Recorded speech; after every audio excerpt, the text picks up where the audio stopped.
बिस्मिल्लाहिर्रहमानिर्रहीम। Chapter number 14 के introductory lecture में हमने इलेक्ट्रोमैग्नेटिज़्म की बात की थी और हमने एक पॉइंट डिस्कस किया था कि इलेक्ट्रिक करंट जो है वो मैग्नेटिक फील्ड प्रोड्यूस करता है। तो electric current magnetic field produce करता है, इसको एक्सपेरिमेंटली सबसे पहले प्रूव किया एक साइंटिस्ट ने जिसका नाम था ऑर्स्टेड। उसने 1820 में एक एक्सपेरिमेंट किया, जिस एक्सपेरिमेंट को हम आज डिस्कस करेंगे। टॉपिक हमारा है magnetic field due to current in a straight wire. हमारे पास एक स्ट्रेट फॉर्म में कंडक्टर होगा, वायर की फॉर्म में हो सकता है, रॉड की फॉर्म में हो सकता है। उसमें से हम करंट का फ्लो करवाएंगे और करंट की वजह से जो मैग्नेटिक फील्ड प्रोड्यूस होता है उसको ऑब्जर्व करेंगे। तो ये एक्सपेरिमेंट मैंने आपको बताया ऑर्स्टेड ने किया था 1820 में। एक्सपेरिमेंटल सेटअप में उसने एक ये कार्डबोर्ड लिया था, इसके ऊपर उसने ये कंपस रखी थी डिफरेंट पॉइंट्स पर। ये एक स्ट्रेट कंडक्टर था, कह लें एक वायर की फॉर्म में है या रॉड की फॉर्म में है, और इस कंडक्टर को उसने एक सोर्स ऑफ ईएमएफ यानी एक बैटरी के साथ कनेक्ट किया था। तो ये एक डीसी सोर्स है जो एक स्विच के साथ जो है वो इस कंडक्टर के साथ लगा हुआ है। अब ऑर्स्टेड ने ऑब्जर्व किया कि जब वो इस स्विच को ओपन रखता था तो ये जो कंपस वो उसने इस वायर के अराउंड रखी थी, उन कंपस ने खुद को अलाइन कर रखा था। फॉर एग्जांपल इस कंपस का नॉर्थ पोल ये था, साउथ पोल ये था, इस कंपस का नॉर्थ पोल ये था और साउथ पोल ये था। इन कंपस ने खुद को अलाइन किया हुआ है और मैंने आपको बताया था कंपस खुद को अलाइन करती है मैग्नेटिक फील्ड की वजह से।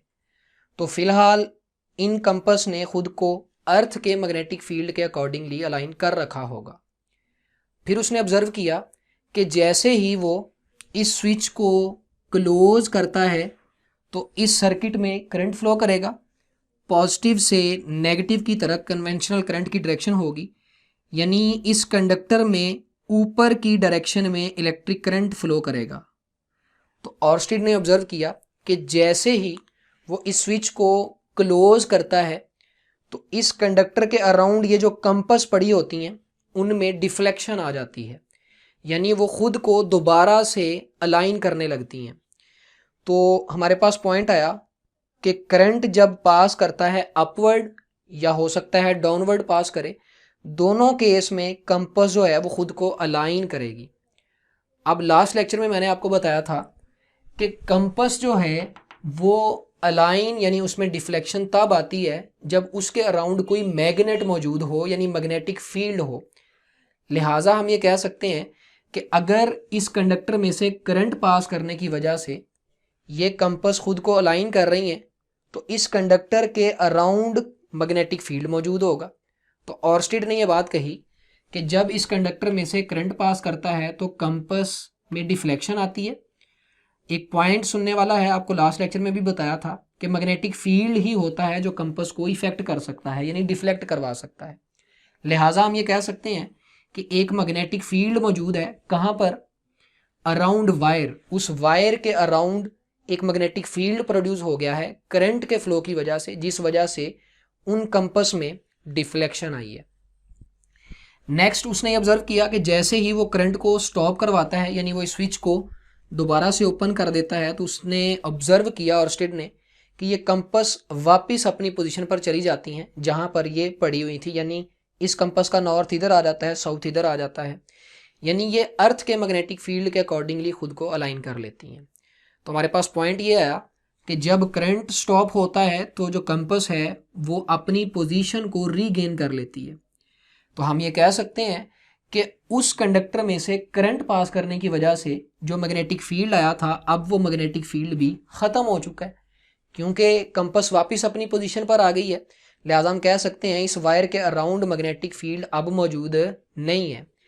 दोबारा अगर हम इस स्विच को क्लोज कर देंगे तो इस सर्किट में फिर करंट फ्लो करेगा। जब करंट फ्लो करेगा दोबारा से कंपस में डिफ्लेक्शन आएगी।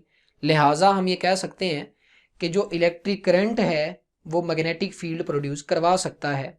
ये एक एक्सपेरिमेंट जो है इस बात को प्रूव करता है। अब हमने उस वायर के अराउंड जो मैग्नेटिक फील्ड प्रोड्यूस हुआ है उसकी डायरेक्शन फाइंड करनी है। तो एक्सपेरिमेंटली तो जो मैग्नेटिक फील्ड की डायरेक्शन है वो हमें कंपास बताएगी। लेट्स सपोज अगर ये हमारे पास वो कंडक्टर है, उसमें ऊपर को करंट जा रहा है, आई हमारे पास ऊपर की डायरेक्शन में है, और उस कंपास को हम यहाँ पे रखते हैं। उस कंपास का अगर नॉर्थ पोल ऊपर को जाता है और साउथ पोल नीचे को आता है, यानी ये नॉर्थ पोल है, ये साउथ पोल है, तो हम ये कहेंगे कि हमारे पास मैग्नेटिक फील्ड की डायरेक्शन ये है। मैंने आपको बताया था जिधर को कंपास का नॉर्थ जाएगा उस पॉइंट पर उधर को मैग्नेटिक फील्ड की डायरेक्शन होगी। तो इस पॉइंट पर हमारे पास जो कंपास का नॉर्थ है वो इधर को है, यानी ये टेंजेंट है इस सर्कुलर पाथ के। तो ये टेंजेंट ही हमें इस पॉइंट पर मैग्नेटिक फील्ड की डायरेक्शन बताएगा। अगर यही कंपास इस पॉइंट पर आ जाए तो फिर इसका जो नॉर्थ है वो इधर को अलाइन करेगा, होगा अलोंग टेंजेंट ही। लिहाजा हम ये कह सकते हैं कि जब इस वायर में से ऊपर को करंट पास करेगा तो इसके अराउंड मैग्नेटिक फील्ड इस डायरेक्शन में होगा। ये बात ऑर्स्टेड ने एक्सपेरिमेंटली देखी थी कि जब इस वायर में ऊपर को करंट जाता है तो कंपास का नॉर्थ इस पॉइंट पर इधर को अलाइन होता है और इस पॉइंट पर इधर को अलाइन होता है। तो ये मैंने 2 पॉइंट्स लिए हैं, आप डिफरेंट पॉइंट्स लेकर डायरेक्शन को डिस्कस कर सकते हैं। यहाँ से उसने एक आसान रूल बनाया कि अगर हमारे पास कंपास नहीं है, हमारे पास एक कंडक्टर है जिसमें ऊपर को करंट जा रहा है, तो हम उसके अराउंड मैग्नेटिक फील्ड की डायरेक्शन कैसे फाइंड करेंगे। तो उसके लिए students right hand grip rule होता है। हम अपने राइट हैंड का थप्पड़ बनाएंगे और हमने जो कंडक्टर है, जो वायर है स्ट्रेट कंडक्टर, उसको अपने राइट हैंड में होल्ड कर लेना है और अपने थंब को करना है करंट की डायरेक्शन में। अगर करंट ऊपर को जा रहा है तो थंब ऊपर को होगा, अगर करंट नीचे को आ रहा है कंडक्टर में तो थंब नीचे को होगा। हम थंब करेंगे करंट की डायरेक्शन में और अपनी उंगलियां घुमा देंगे।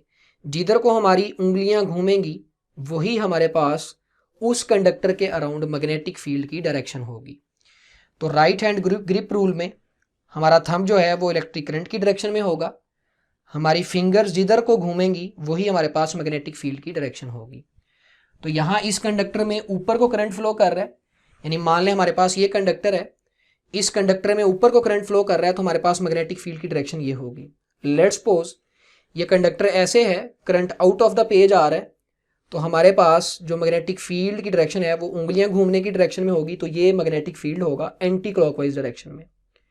तो यहाँ पर हमारे पास जो मैग्नेटिक फील्ड है उसकी डायरेक्शन ये होगी एंटी क्लॉकवाइज। और यही मैंने आपको पहले बताया था कि इस पॉइंट पर टेंजेंट के अलोंग होगी, इधर को होगी जिधर को कंपास का नॉर्थ होगा, और देख लें उसके अकॉर्डिंग ही हमारे पास जो है वो मैग्नेटिक फील्ड की डायरेक्शन आई है राइट हैंड ग्रिप रूल के अकॉर्डिंगली। तो जब भी आपने स्ट्रेट कंडक्टर के अराउंड मैग्नेटिक फील्ड की डायरेक्शन फाइंड करनी है तो हम राइट हैंड ग्रिप रूल को यूज करेंगे। स्ट्रेट कंडक्टर के केस में मैग्नेटिक फील्ड जो है हमने देखा वो सर्कुलर फॉर्म में हो सकता है। स्टूडेंट्स एक बात जहन में रखिएगा कि कंडक्टर की शेप चेंज होने से उसके अराउंड जो मैग्नेटिक फील्ड आता है उसकी शेप भी चेंज होती है। इसी चैप्टर में हम नेक्स्ट डिफरेंट टॉपिक्स पढ़ेंगे, उनमें कंडक्टर की शेप चेंज होगी और उसके अराउंड जो मैग्नेटिक फील्ड होगा उसकी शेप भी चेंज हो जाएगी। लेकिन जब भी कंडक्टर स्ट्रेट होगा तो स्ट्रेट कंडक्टर के केस में याद रखिएगा मैग्नेटिक फील्ड जो है वो सर्कुलर फॉर्म में होगा। लेट्स सपोज अगर करंट ऊपर को जा रहा है तो मैग्नेटिक फील्ड एंटी क्लॉकवाइज होगा, अगर करंट नीचे को आ रहा है तो मैग्नेटिक फील्ड क्लॉकवाइज डायरेक्शन में होगा। यानी हम ये कह सकते हैं कि अगर इस कंडक्टर में से पास करने वाले करंट की डायरेक्शन रिवर्स होगी तो करंट की डायरेक्शन रिवर्स होने से इसके अराउंड जो मैग्नेटिक फील्ड होगा उसकी डायरेक्शन भी रिवर्स हो जाएगी। तो मैंने लिखा है अगर करंट रिवर्स हो रहा है, करंट की डायरेक्शन ऑपोजिट हो रही है, तो हमारे पास मैग्नेटिक फील्ड की डायरेक्शन भी चेंज हो जाएगी। यानी अगर करंट ऊपर को जा रहा है इस कंडक्टर में तो मैग्नेटिक फील्ड एंटी क्लॉकवाइज है, जब वही करंट नीचे को आएगा तो मैग्नेटिक फील्ड की डायरेक्शन क्लॉकवाइज हो जाएगी, ऑपोजिट हो जाएगी। अब इसके अराउंड जो मैग्नेटिक फील्ड प्रोड्यूस हुआ है उसकी मैग्नीट्यूड की बात करते हैं। डायरेक्शन की बात हमने कर ली, राइट हैंड ग्रिप रूल बताता है। अब हम बात करते हैं मैग्नीट्यूड ऑफ मैग्नेटिक फील्ड। याद रखिएगा स्टूडेंट्स, मैग्नेटिक फील्ड को बी से रिप्रेजेंट करते हैं, जिस तरह हम इलेक्ट्रिक फील्ड को ई से रिप्रेजेंट करते थे, मैग्नेटिक फील्ड को बी से रिप्रेजेंट किया जाता है। स्ट्रेट कंडक्टर के केस में मैग्नेटिक फील्ड की जो मैग्नीट्यूड है, जो वैल्यू है, वो इक्वल होती है mu naught I over 2 pi are.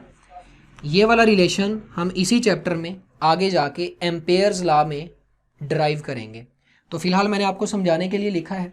अब अगर इस रिलेशन को देखें तो बी हमारे पास है मैग्नेटिक फील्ड, आई हमारे पास है इलेक्ट्रिक करंट जो उस कंडक्टर में से पास करता है, आर हमारे पास क्या है स्टूडेंट्स, ये मैग्नेटिक फील्ड सर्कुलर फॉर्म में है तो आर हमारे पास रेडियस ऑफ सर्कल है। यानी अगर मैं ये करीब वाले सर्कल की बात करता हूँ तो इसका रेडियस हमारे पास ये आ जाएगा, और अगर मैं बाहर वाले सर्कल की बात करता हूँ तो उसका रेडियस हमारे पास जो है वो ये आ जाएगा। यानी हम कह सकते हैं कि जैसे जैसे हम कंडक्टर से दूर जाते हैं आर की वैल्यू इंक्रीज होती जाती है। अब ये रिलेशन कह रहा है कि बी जो है वो आई के यानी करंट के डायरेक्टली प्रोपोर्शनल है। यानी अगर इस कंडक्टर में से ज़्यादा करंट पास करेगा तो इसके अराउंड जो मैग्नेटिक फील्ड आएगा वो भी स्ट्रॉन्ग होगा, उसकी वैल्यू ज़्यादा होगी। और अगर करंट की वैल्यू कम होगी तो उस कंडक्टर के अराउंड जो मैग्नेटिक फील्ड आएगा उसकी वैल्यू भी कम हो जाएगी। दूसरी बात ये रिलेशन बता रहा है मैग्नेटिक फील्ड आर के इनवर्सली प्रोपोर्शनल है, 2 पाई कांस्टेंट है, म्यू नॉट के बारे में मैं आपको बताता हूँ।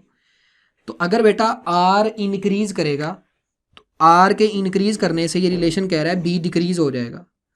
आर इंक्रीज करने का मतलब है हम इस कंडक्टर से दूर जा रहे हैं, और डेफिनेटली जब हम कंडक्टर से दूर जाएंगे तो मैग्नेटिक फील्ड वीक होता जाएगा, और जब हम कंडक्टर के नज़दीक आते जाएंगे तो आर की वैल्यू कम होती जाएगी। जब आर कम होगा तो इधर से बी की वैल्यू इंक्रीज होती जाएगी।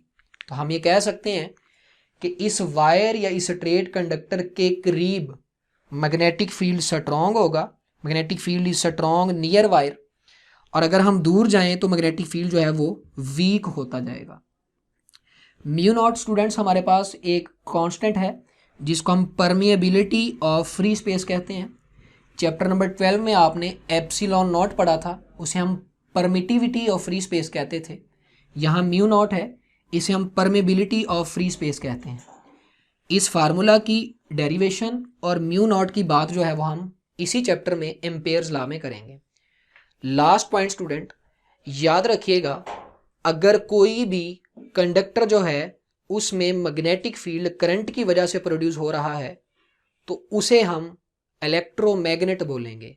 इलेक्ट्रो मीन्स चार्ज उसमें से फ्लो किया है, और चार्ज फ्लो करने की वजह से वो मैग्नेट बन गया है।